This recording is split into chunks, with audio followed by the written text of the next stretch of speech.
আশা করছি সবাই ভালো আছেন। আমি আল্লাহর রহমতে ভালো আছি। প্রতিদিনের মতো আজকে আবার একটা নতুন ভিডিও নিয়ে শুরু করছি। আমি আজকে আপনাদেরকে দই বড়া বানিয়ে দেখাবো। এই জন্য এখানে মাসকলাইয়ের ডাল নিয়ে নিয়েছি। তো এই ডালটাকে আমি সারা রাত পানিতে ভিজিয়ে রাখছিলাম। তো এটাকে এখন বেটে নেব। আপনারা চাইলে এটা ব্লেন্ডারে ব্লেন্ড করতে পারে। আমি এটাকে পাটায় বেটে নেব।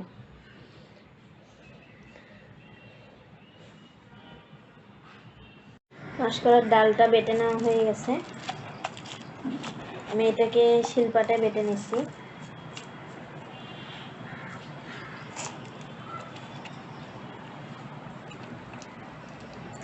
তো এর মধ্যে আমি কয়েকটা গোটা জিরা দিয়ে দেব, লবণ,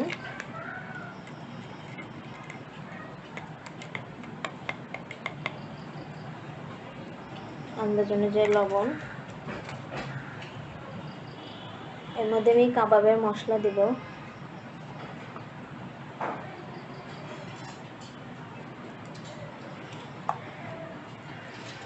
সামান্য পরিমাণে একটু গোলমরিচের গুঁড়া,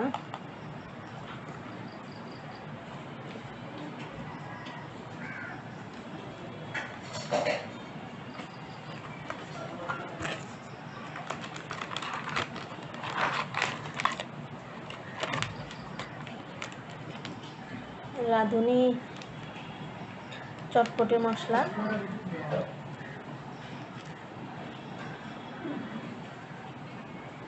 দিয়ে দিলাম।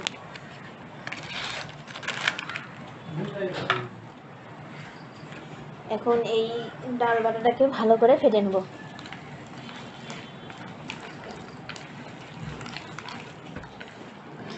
এটা ডালটা ভালো করে ফেটানো হয়ে গেছে। এখন বড়াগুলো ভেজে নেব।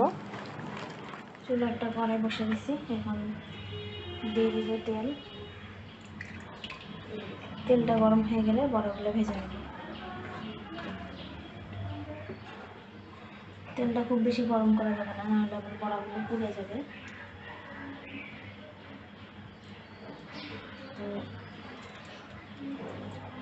একটা একটা করে বড়ার মধ্যে দিয়ে দেব।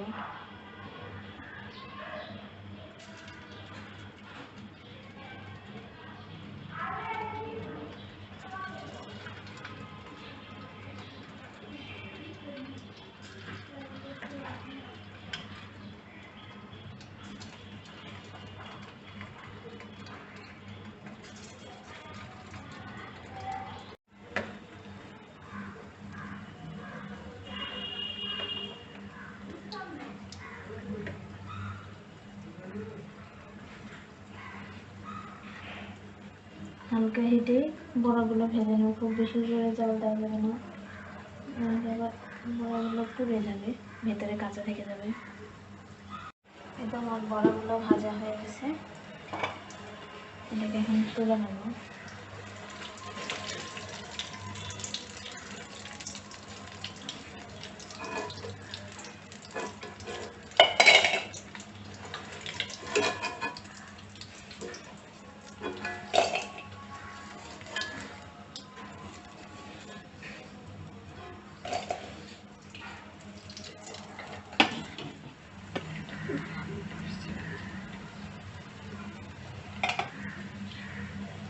চুলার জাল মিডিয়াম আঁচে রেখে বড়াগুলো ভেজে নেওয়া হচ্ছে।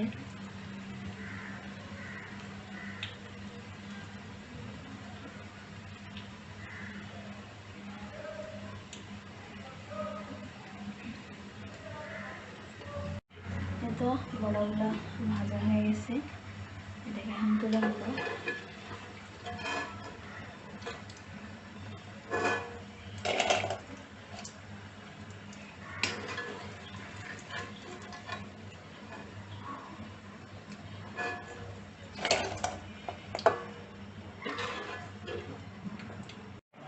এই তো আমার দই বড়াগুলো ভেজে নেওয়া হয়ে গেছে। এখন আমার বড়ার যে মিশ্রণটা সেটা বানিয়ে নেব।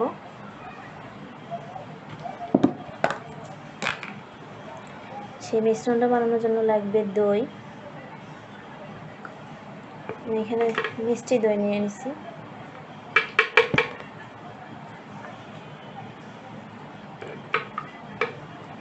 3 চামচ মিষ্টি দই দিয়ে দিলাম।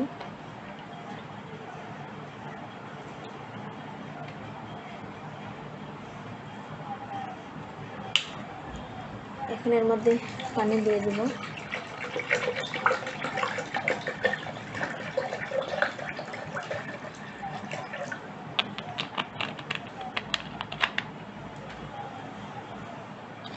আমি আরও 1 চামচ মিষ্টি দই দিব এর মধ্যে, যেন মিশ্রণটা যেন ঘন হয়। আর আপনারা চাইলে এর মধ্যে টক দই দিতে পারেন। আমার বাসায় টক দই নাই, তাই আমি লেবু চিপে দিচ্ছি।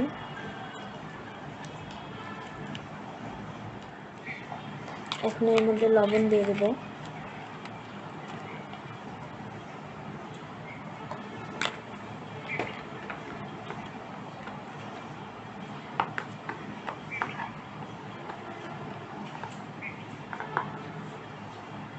দিয়ে দেব গোলমরিচের গুঁড়া,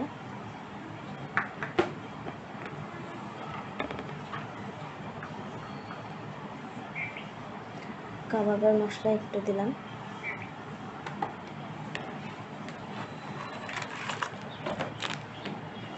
আর দেব রাঁধুনি চাট মশলা।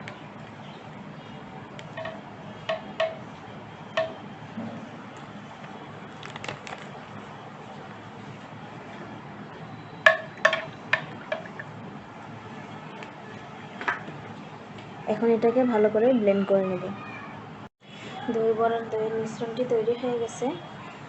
এই যে এটাকে আমি ভালো করে ব্লেন্ড করে নিয়েছি। এখন ভেজে রাখা সেই বড়াগুলো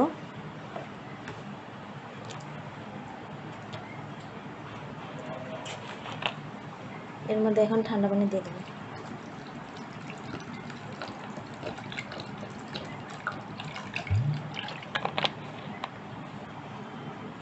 দই বড়াগুলোকে ঠান্ডা পানিতে ভিজিয়ে রাখছি। এখন এই বক্সে আমি দই বড়াটা বসাবো। তো এর মধ্যে আমি দইয়ের মিশ্রণটা এখন দিয়ে দেব।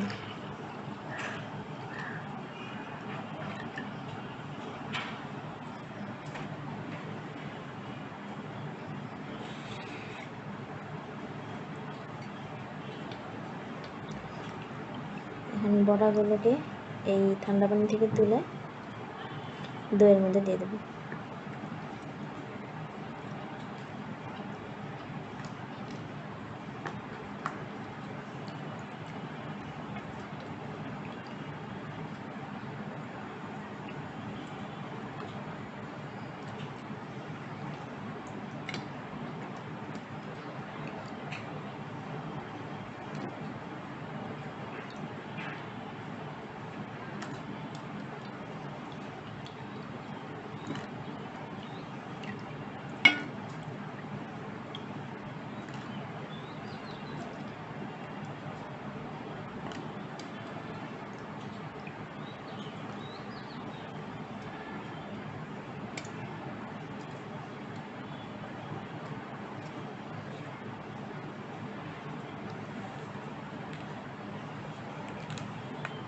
এই তো আমার দই বড়া তৈরি হয়ে গেল।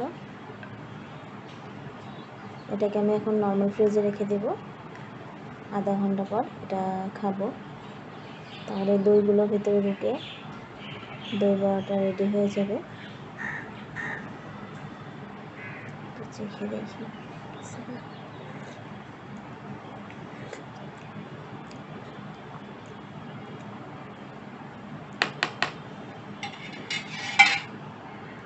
তৈরি হয়ে গেল আমার মজাদার দই বড়া।